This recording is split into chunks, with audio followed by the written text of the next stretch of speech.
الحمد لله رب العالمين والصلاة والسلام على سيد الأنبياء والمرسلين وعلى آله الطيبين الطاهرين وأصحابه الأكرمين أجمعين.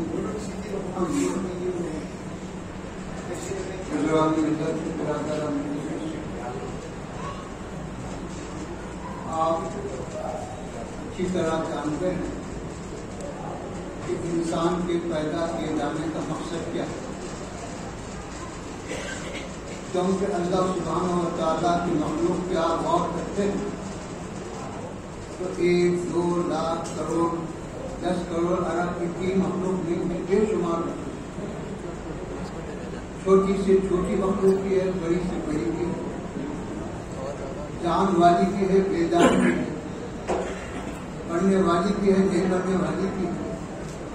اگر ان تمام مخلوقات کا آپ غور کریں تو آپ کو پتہ چلے گا کہ اس کا پیدا کرنے والا ہے کسی ایک گھاس کے تنکے کو یہ پیدا کیا ہے تو بھی بیکار پیدا نہیں. تو اللہ سبحانہ و تعالیٰ کی اتنی بے شمار مخلوقات ہیں اور کوئی مخلوق بیکار اور بے مقصد پیدا نہیں کی گئی. تو انسان جیسی مخلوق جس کو اللہ سبحانہ و تعالیٰ نے تمام مخلوقات پر برتری عطا فرمایا، سب پر فضیلت عطا فرمایا، اور سب کے لیے جو فضیلت نہیں دیا اس کو عطا فرمایا کہ میں انسان کو اپنا خلیفہ بناؤں.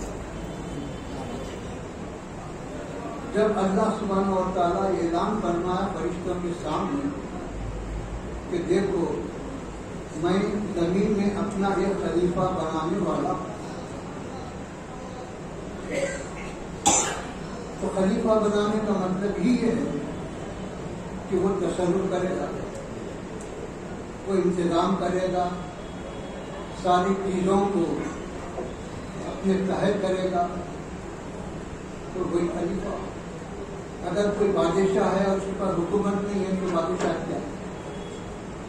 بادشاہ تو اسی کو کہتے ہیں کہ بادشاہ کے لقب کے ساتھ اس کے پاس اختیارات نہیں ہے،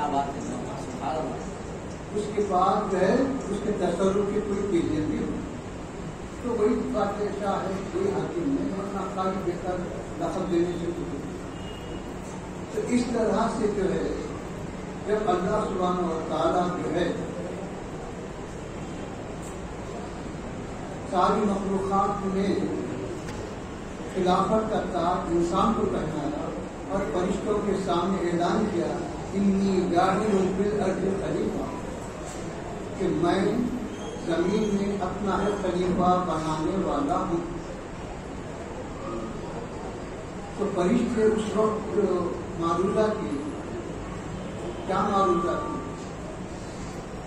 اے پروردگار، کیا تو ایسی مخلوق کو اپنا خلیفہ بنائے گا جو زمین میں جا کر فتنوں فساد کرے، قتل ناحق کرے، جو خون بہائے گی؟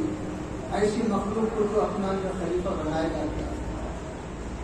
جبکہ ہم فرشتے اپنے تعارف اور تعارف میں بول رہے ہیں نحن نسبح بحمدک ونقدس لک، ہم تیری رات دن حمد و ثنا کر رہے ہیں، تیری تقدیس بیان کر رہے ہیں، پاکی بیان کر رہے ہیں.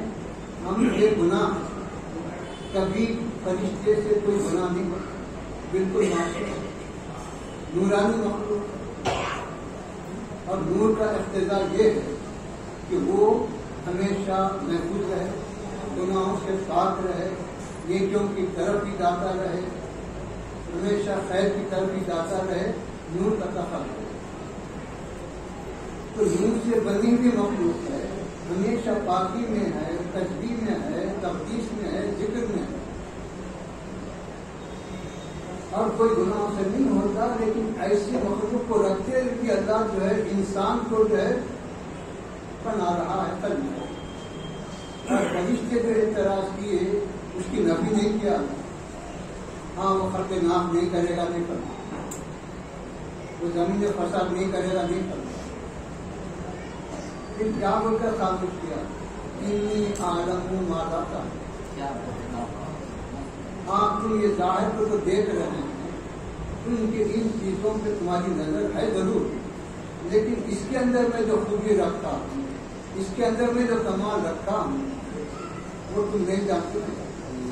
انی اعلم ما لا تعلمون. میں جانتا ہوں کہ اس کے اندر کیا خوبی ہے، کیا ٹھیک ہے. اسی وجہ سے اللہ نے برتری عطا کرتا ہے، خلافت عطا کرتا ہے. پھر میرے بزرگ اور دوست کمال کیا؟ کمال یہ ہے کہ انسان کے اندر دو مادے بھی رکھے اللہ. ایک نور کا عقل کا مادہ، نور کا مادہ رکھا، دوسرا نفس کا مادہ. نفس کا تقاضا کیا ہے؟ نفس کا تقاضا یہ ہے کہ وہ برائی کی طرف دے جائے، وہ سب غارت گری کی طرف دے جائے، فتنہ و فساد کی طرف دے جائے، بگاڑ کی طرف دے جانا ہے نفس کا کام. چنانچہ آپ قرآن مجید پڑھتے ہیں کہ وما ابرئ نفسی ان النفس لامارۃ بالسوء، کہ میں کون بول رہے ہیں؟ پیغمبر بول رہے ہیں، عام آدمی نہیں بول رہے ہیں. پیغمبر کے قول کو قرآن نقل کر رہا ہے، وہ بول رہے ہیں کہ میں اپنے نفس کو بری نہیں کرتا. نفس امارہ تو اس کا تقاضا یہ ہے کہ وہ برائی کا حکم دینے والا ہے، وہ خرابی کا حکم دینے والا ہے. تو اب اس کے بعد جو ہے عقل اور نور کا جو تقاضا ہے وہ یہ کہ وہ ہمیشہ خیر کی طرف لے جائے، ہمیشہ بھلائی کی طرف لے جائے، شریعت کی اتباع کی طرف لے جائے، اللہ کے خود کے راستے کی طرف لے جائے. یہ نور کا عقل کا تقاضا ہے. ان دونوں میں ہمیشہ کشمکش ہے. اگر نفس غالب ہوا تو پھر فساد، اگر عقل اور نور غالب ہوا تو صلاح اور فرق. کہ یہ دونوں کے کشمکش میں انسان کو گزرنا ہے، آگے بڑھنا. تو جب یہ چیز حاصل ہوگی کہ ہمارا نفس مغلوب ہو جائے اور اس کے شر کی طرف لے جانے کی کیفیت ختم ہو جائے، تو اس وقت ہم سمجھیں گے ہم کامیاب. تو بتایا گیا کہ ایک صاحب کو یہ خیال آیا کہ یہ نفس اور عقل کو کیسا پہچانا، کیونکہ شیطان جو ہے نفس کو بھی ایک مزین شکل میں لاتا، اس وقت پہچان مشکل ہے. ایسا ہی سوچ کے جا رہے تھے.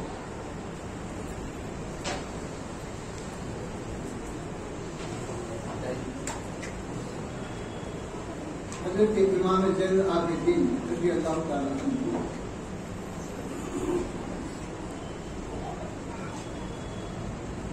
بچے تھے، 55 سال راستے میں بیٹھے تھے اور وہ صاحب اپنے اختیار میں جاتے. جب حضرت امام زین العابدین رضی اللہ تعالیٰ عنہ پہ نظر پڑی تو دل میں خیال آیا کہ ان کو سلام کروں یا نہ کروں. پھر سوچتے کہ یہ تو بچے ہیں، ان کو کیا کروں.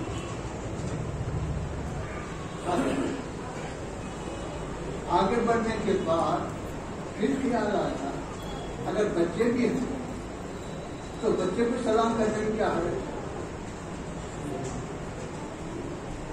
سلام تو خیر ہے، سلام تو جو ہے دعا ہے. پھر واپس آئے آ کر جو ہے سلام. امام زین العابدین رضی اللہ تعالیٰ عنہ پڑھنا ہے. اب عقل اور نفس کا ذکر سمجھ میں آیا کیا؟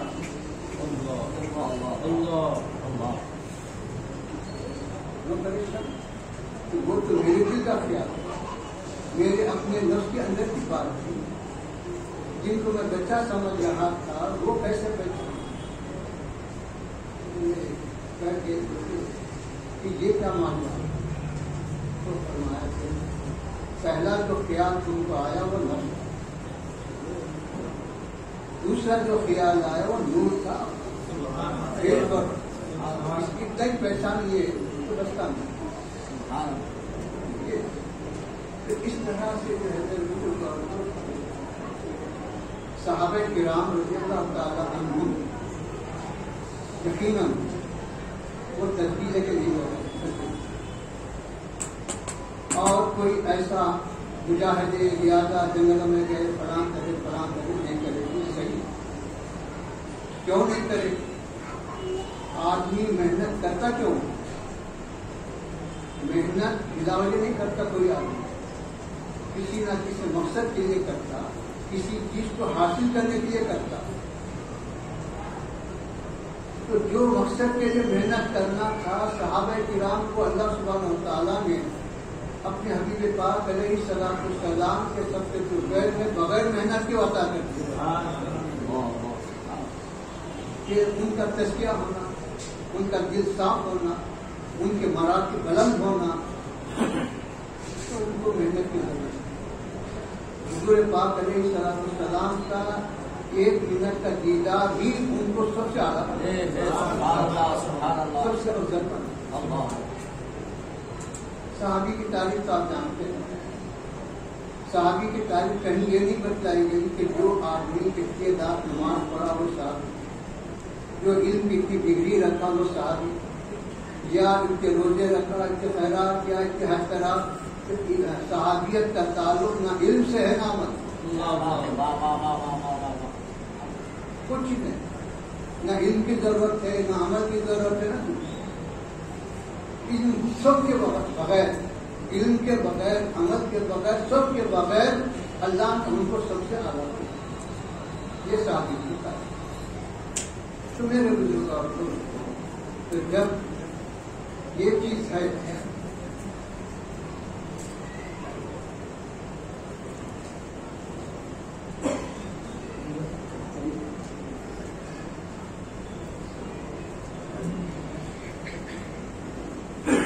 اس لیے ان کو جو ہے کسب کی محنت کی ضرورت، بغیر محنت کر رہا تھا ذالک فضل اللہ یؤتیہ من یشاء، اللہ کا فضل ہے جس کو چاہتے ہیں۔ اللہ کی عطا کا کوئی قانون ہو، اللہ کسی قانون کا پابند نہیں۔ کیا بات ہے؟ بندہ قانون کا پابند ہے، اللہ قانون کا پابند ہے۔ بے شک وہ خالق قانون بے شک قانون انہیں بنا تھا، قانون وہ دیا، انہیں کسی قانون کا پابند۔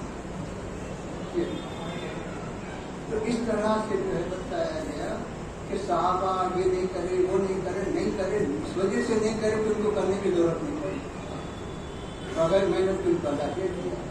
اب جس کو کرنے کی ضرورت ہے اس کو کرنی پڑے، ان کو جو ہے بغیر محنت کی ملی، مجھے محنت کے بغیر ملا، یہ نہیں ہو سکتا۔ اگر کوئی ایسا سمجھتا ہے کہ صحابہ کو بغیر محنت کی ملی تو مجھے بھی اگر محنت کی ملا ہے، یہ خام کیا ہے؟ جس کے لیے جو راستہ بنایا گا اس راستے پہ ہی جانا پڑے گا، اس راستے پہ چلنا پڑے گا۔ اللہ ان کے لیے وہ راستہ بنایا، ہمارے لیے دوسرا کہ تم ادھر یہ راستے سے۔ اب راہ یہ کہ بعض اولیاء پر بغیر محنت کے انعام ہوگا، کہ اس کا فضل، کہ اس کا کرم، فضل اور کرم کا قانون نہیں بنا سکتا، اور جس کو چاہیے جیسا چاہیے تھا اس کو آپ جو ہے آپ کے قانون میں نہیں لا سکتے۔ بتایا گیا کہ دیکھو محنت کا جو راستہ بتایا گیا، صحابہ ہو، تابعین، اولیاء سب ہیں، یہ جس راستے پر چلے وہی راستہ صحیح، کیونکہ اللہ سبحانہ و تعالیٰ کیا فرما رہا ہے؟ اپنے کلام میں فرما رہا ہے، سورہ فاتحہ ہر آدمی پڑھتا ہے، اس میں کیا دعا سکھائی گئی؟ اہدنا الصراط المستقیم، اے اللہ ہم کو سیدھا راستہ چلا، سیدھا راستہ بتا۔ یہ دعا آپ نمازیں پڑھ رہے ہیں، وہ خارج نماز کر رہے ہیں، ہر وقت کر رہے ہیں آپ، تو پھر سیدھا راستہ ہے کیا؟ کیسا معلوم ہوتا سیدھا راستہ؟ کیونکہ جتنے گمراہ پھرتے ہیں کوئی یہ نہیں بولا کہ ہم غلط راستے پہ، کیا بات ہے، ہر ایک ہی بولتا ہے، ہر ایک کا دعویٰ یہی ہے کہ ہم صحیح ہیں، انہیں بھی بڑا ہم صحیح ہے، انہیں بڑا ہم صحیح ہے، انہیں بڑا ہم صحیح ہے، تو پھر ہے کون صحیح؟ تب ہر کوئی دعویٰ کر رہا ہم صحیح ہے، اب اس کی پہچان کیسے ہوگی؟ اگر ہر آدمی سے کہا جائے کہ تو قرآن پڑھ سمجھ، حدیث پڑھ سمجھ، نہیں سمجھ سکتا، اس کو ناظرات پڑھنا نہیں آتا، قرآن کا مطلب سمجھ چکا ہے، اس کے معنی سمجھ کیا سمجھ، حدیث کا مطلب سمجھ کیا سمجھ، تو پھر ہر آدمی قرآن نہیں سمجھ سکتا، حدیث نہیں سمجھ سکتا، تو پھر ہدایت کا راستہ کیسا معلوم ہوگا؟ اس کے لیے کیا ذریعہ؟ اللہ سبحانہ و تعالیٰ پیدا کر کے یوں تو نہیں چھوڑ دیا، کیا میں پیدا کر دیا کوئی کچھ بھی کر سکتا، تم کو قرآن کے ذریعے ہدایت پانا کی ضرورت نہیں، ہدایت حدیث کے ذریعے پڑھ کے سمجھ کے ہدایت پانے کی ضرورت ہے۔ پھر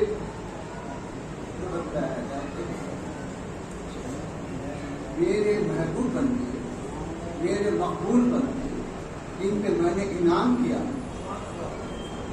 جن پہ میں نے فضل کیا ہے، جن کو نبی انبیاء کہتے ہیں، جن کو صحابہ کہتے ہیں، جن کو اولیاء کہتے ہیں، جن کو شہداء کہتے ہیں، یہ میرے مقبول بندے، یہ میرے پاس گئے پیارے بندے، یہ جس راستے پہ چلے تم بھی اسی راستے پہ چلو، یہی سیدھا راستہ، کسی اور کو دیکھنے کی ضرورت نہیں، کوئی اور راستہ تلاش کرنے کی ضرورت نہیں، ان کا ہی راستہ صحیح راستہ ہے، انہی کا راستہ یہ سیدھا راستہ، یہ بات ہے۔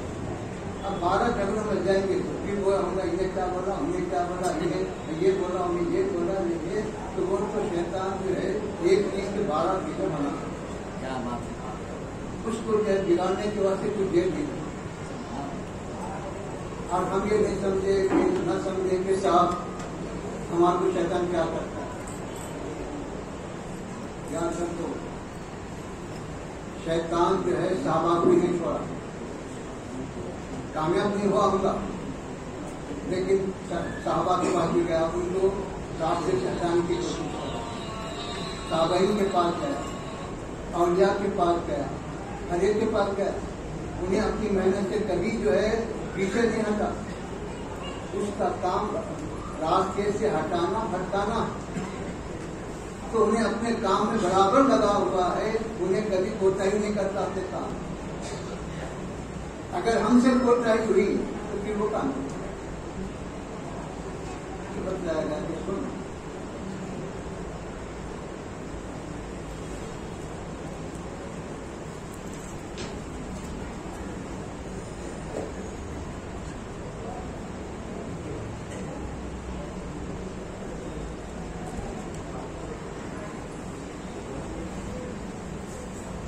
حضور پاک علیہ السلام کا تجربہ ہے، صحابہ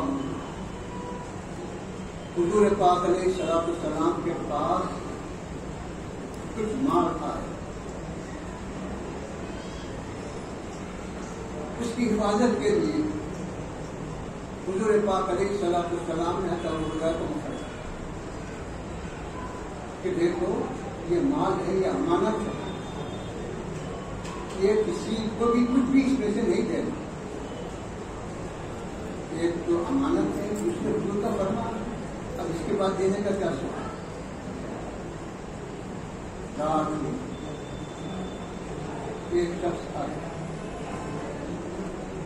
آ کر اپنے آپ کو بے بس، لاچار، مجبور، کئی دنوں کا بھوکا بتا، اب ایسا معلوم ہوتا کیا گرتا جب گرتا، مرتا جب اس حالت میں سوال کرنے لگا، اپنے یہ امانت ہے اور حضور پاک علیہ السلام کا ارشاد ہے اس میں سے کچھ بھی تجھے نہیں کیا جا سکتا، لیکن وہ اپنے آپ کو جو شکل حیت بنا کے پیش کرتا گیا. آخر میں ابو ہریرہ کو رحم آ گیا اور اس میں سے اٹھا کے دے.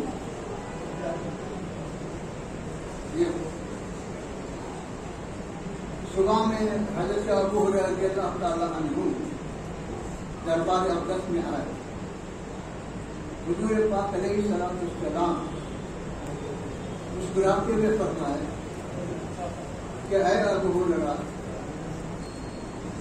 رات کے تمہارے مہمان کا کیا؟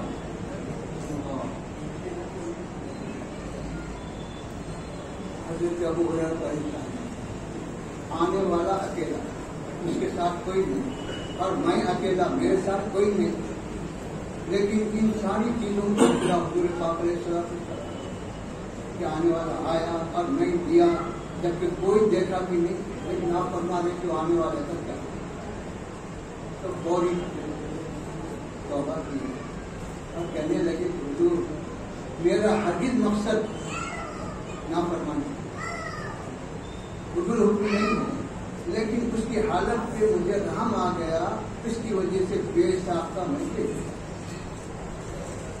اب حضور پاک علیہ السلام نے فرمایا کہ سنو، آج رات کو پھر آئے. آج آئے گا اور آئے گا تو کیا فرمان؟ تو کہنے لگے آج آ جائے، کچھ بھی کرنے لگے پکا. پھر آیا رات، آ کر کے ہے اپنے آپ کو پیش کیا. سو گھنٹہ مجھے معلوم ہو گئے تو جھوٹا ہے، تو بدماش سے نالائق سے نکل سو. اب اس کے بعد دوسرا پیسہ بدل گیا ہے. چھوٹے چھوٹے بچوں کو، معصوم بچوں کو بھوک اور پیاس سے بلکتا ہوا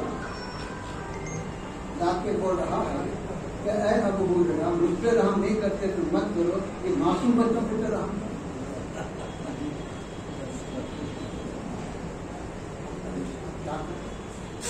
اس کو تو میں نہیں دوں گا، یہ بچے بڑھ گئے، یہ حالات ہو گئے.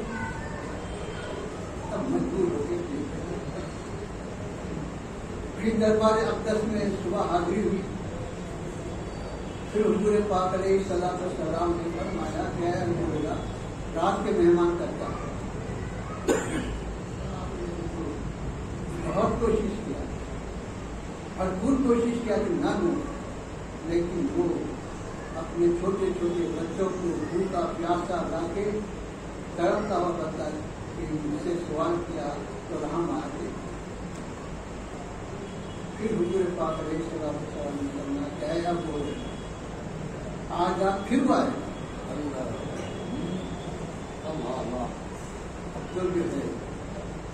اور پہلے سے زیادہ مضبوط. اگر وہ آئے بڑھ جائے تو نہ آیا، اس کے بچوں کو لایا تو بھی نہیں دوں گا، انہیں بھی مر گئے. کچھ بھی ہو جائے، اس کی جان جائے، اس کے بچوں کی جائے، کچھ بھی ہو جائے، آپ کو نہیں پکا.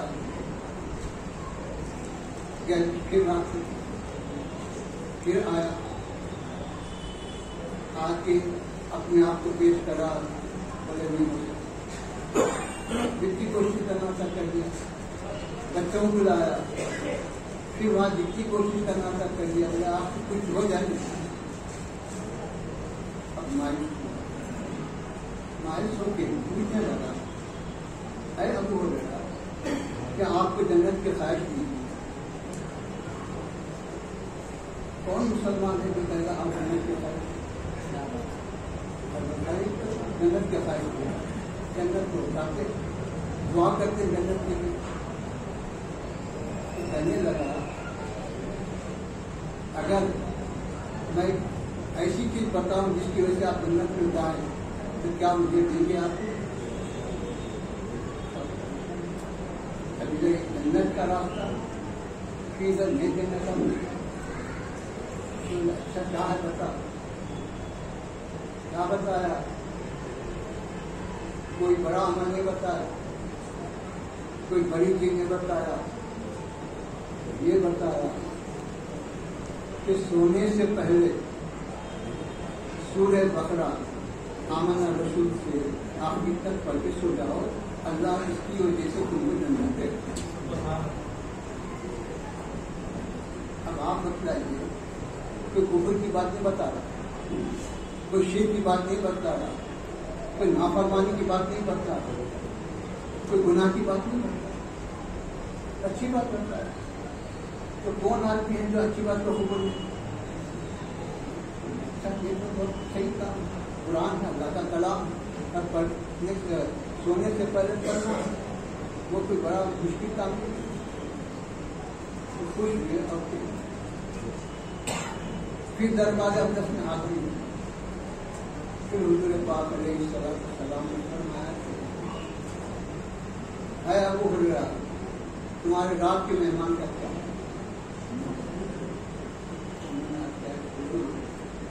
اس کی تمام چیزوں کو رد کر دیا، لیکن آخر میں وہ اللہ کا کلام لایا، جنت کی جو بشارت لایا اور جنت میں جانے کا راستہ بتایا، اس کی وجہ سے میں ساری چیزیں بھول گیا۔ اور پھر اب اس کے بعد حضور پاک علیہ السلام نے دریافت فرمایا اے ابو ہریرہ، کیا تم جانتے ہو کہ وہ 3 دن سے جو آ رہا تھا کون تھا؟ اللہ اکبر، اللہ اکبر۔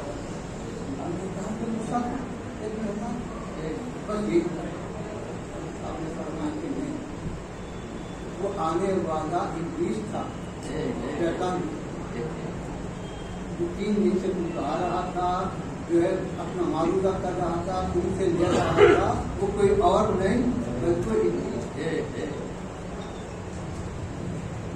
اور انہیں جو آخری میں آپ کو بات بتلایا، آپ تو صحیح بتلا، اگر کہ وہ جھوٹا ہے، فرمایا انہیں ہے جھوٹا، لیکن بات نہیں صحیح۔ اب آپ اس سے اندازہ لگائیں کہ وہ کس کو کیسے دھوکے دیتا ہے۔ ان کو نہیں بولا صاحب آپ کو قتل کر دو، جنت کی فلاں کرو، ایسا ہوتا نہیں کرو۔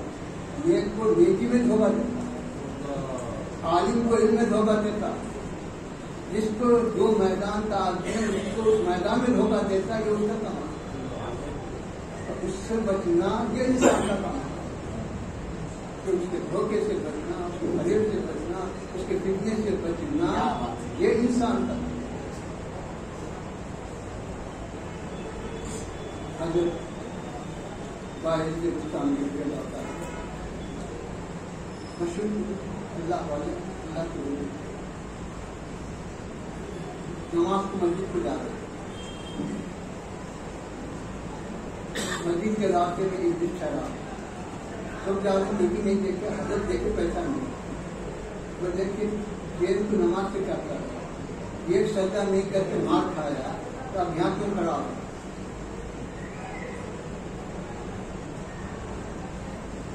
کیا جواب ہوگا؟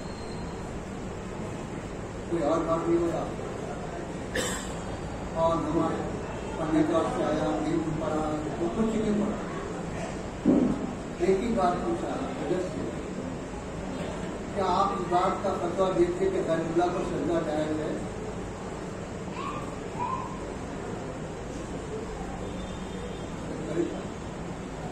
اگر جائز ہے بولے تو ایک بات غلط ہے، پھر نہیں بولے تو پھر وہ کیا ہوا پوچھتا، اللہ کے حضور نے پروردگار یہ کسی میں تعلیم مبتلا کر دیا، کوئی مدد ہے تو اللہ کی طرف سے مدد آئی، اس سے بول دو کہ اللہ کے حکم کے بعد وجود بھی شرک ہوتا ہے، کیا پوچھو؟ جب اللہ سجدے کا حکم دیا ہے، اللہ کے حکم کے بعد بھی شرک ہوتا ہے، جب آپ فرماتے جب کام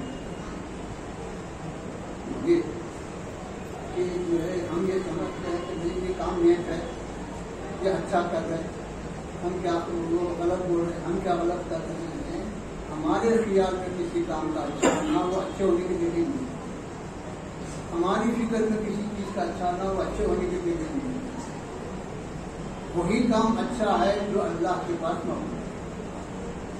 نماز پڑھنا اچھا ہے، اگر وہی نماز ریا سے پڑھی گئی تو کیا اللہ کے پاس اس کا کوئی مقام ہے؟ نماز تو نماز پڑھنا اچھا عمل ہے، لیکن وہ نماز نہیں ہے اور اس کے قبولیت کا کوئی امکان نہیں۔ تو اس طرح سے جو ہے انسان کو جو مکلف کیا گیا اسی لیے کہ تو اللہ کی معرفت حاصل کر اور اللہ کی عبادت کر، اسی کی بات کر، معرفت حاصل کرنا اور عبادتوں کی اطاعت کرنا۔ اب جو ہے یہ ہے کہ کسی رات منزل کی طرف جاتا ہے کوئی آدمی، تو سب سے پہلے منزل کا راستہ غیر کرتا پوچھا کہ کسی بھی طرف نہیں جاتا، جس طرف جانا ہے اس طرف کیا راستہ ہے، کیا اس کے مشکلات ہیں، کیا اس کے اسباب ہیں، کیا اس کا طریقہ ہے، سب معلومات کرتا ہے۔ پھر اس کے ساتھ جو ہے کوئی اپنا ساتھی بھی بنا، رہبر بھی بنا، کیوں کہ بغیر رہبر کے راستہ طے کرنے میں اٹکنے کا بھی امکان ہے کہ ہم سیدھا راستہ سمجھ کے جا رہے ہیں لیکن ادھر مڑنا تھا نہیں مڑے، تو اب سیدھا جا رہے ہیں تو کیا منزل میں پہنچ سکتے ہیں؟ اس لیے پہلے منزل کا تعین کرتے، اس کے بعد رہبر کا تعین کرتے، پھر اس کے ساتھ دنیا کا یہی قانون ہے، دین کا بھی دنیا کا قانون کچھ الگ نہیں ہے۔ دنیا میں بھی کوئی نہ کوئی ساتھ رہنے والا ہوتا، کوئی گائیڈ رہتا، کوئی راستہ بتانے والا ہوتا، کوئی راستہ بتاتا کہ ایک اللہ والوں کی جو صحبت ہے کیوں اختیار کر رہے ہیں، اس وجہ سے اختیار کر رہے ہیں کہ ہمارے اندر بھی کچھ للہیت پیدا ہو۔ اللہ والوں کی صحبت کا یہی مقصد ہے، یہ مقصد نہیں ہے کہ خالی جو ہے ہم وہ ہاں کریں نہ وہ کریں، یہ مقصد نہیں، یہ چیزیں تو اپنی جگہ، لیکن مقصد طریقہ کیا ہے، اللہ والوں کی صحبت کا مقصد کیا ہے؟ اللہ والوں کی صحبت کا مقصد دنیا طلبی نہیں، جس چیز سے انہوں دور ہوئے ہم ان کے پاس جا کے بولے ہم دنیا کو، یہ وہ تو دنیا سے اپنے آپ کو الگ کرے، اپنا راستہ الگ کر بنائیے، رشتہ ناتا ان سے دنیا سے نہیں سکتے، اب ان سے تو پھر اللہ والوں کی صحبت، اللہ والوں کی معیت جو ہے صرف اللہ کے لیے، تو جن کے ساتھ ہم محبت کرتے ہیں اللہ کا حضور پاک علیہ السلام کا ارشاد ہے المرء مع من احب، آدمی اسی کے ساتھ سمجھا جاتا ہے جس سے وہ محبت کرتا، تو محبت معیت کو چاہتی، معیت محبت، یہ ساتھ رہنا محبت کرنا، محبت کا تقاضا ہے ساتھ، اس اللہ والوں کی محبت تاثیر ہے، جیسا شیخ سعدی رحمۃ اللہ علیہ اپنے نظم میں بیان کرتے ہیں، وہ کہہ رہے ہیں کہ ایک مرتبہ میں اس زمانے میں شہر میں امامات بنائے جاتے تھے مسافروں کے نہانے دھونے کے، اور صابن وغیرہ نہیں مٹی استعمال کرتی تھی جس میں لگا، تو میں حمام میں گیا، مٹی لیا تو مٹی سے وہ خوشبو آنے لگی، تو میں مٹی سے پوچھ رہا ہوں اے مٹی تیری ذات تو مٹی ہے، یہ خوشبو کیسی؟ تو مٹی گاؤں دے رہی پڑ رہی ہے کہ جماعت ہم نے اثر کہ میں جو ہے گلاب کی صحبت کر رہا ہوں، میں تو مٹی ہوں، میری ذات میں تو خوشبو نہیں ہے، لیکن میں گلاب کی صحبت کر رہا ہوں تو اس کی صحبت کا اثر میرے پہ آیا، انہیں آپ کو خوشبو مجھے آتا ہے۔ مٹی اپنی جو ہے تاثیر اس کو نہیں دی، گلاب مٹی کی صحبت انہیں نہیں بدلا، گلاب کی صحبت کی مٹی، تو جب مٹی کی جو ہے جماعت گلاب، تو جب ایک جماعت دوسری جماعت میں اثر ڈال سکتا ہے، اس کا فیض اس کو مل سکتا ہے، تو پھر یہ تو انسان ہے، اشرف المخلوقات ہے، تو اس کا اثر اس کو نہیں مل سکتا۔ اور اولیاء اللہ کے آستانوں کے حاضری، ان کی بزرگ برکات سے استفادہ، ان کی صحبتوں سے استفادے کے حق یہ ہے کہ ہماری آخرت کی زندگی شروع ہو۔ ہم شریعت کے مطابق زندگی گزارنے کے عادی بن جائیں، اس کے پابند بن جائیں۔ اگر ہمارا یہ مقصد نہیں رہا یا ہم کو یہ چیز حاصل نہیں ہوئی تو پھر ہمارے لیے کوئی اور راستہ نہیں ہے۔ جس طرح ہم اللہ والوں سے محبت کرتے ہیں، ہم کو اللہ توفیق عطا فرما ان کے راستے پہ چل سکیں، ان کے طریقے کو اپنا سکیں اور اپنے نفس کے اور اپنے شیطان کے فریب سے اپنے آپ کو بچا سکیں اور تیرے راہ حق کو اپنا سکیں۔ زمین کے فتنہ آسمان کے بلاؤں سے ہماری حفاظت کرنا اور ہم کو دنیا اور آخرت میں خیر اور بھلائی عطا فرما۔ صلی اللہ تعالی علیہ وسلم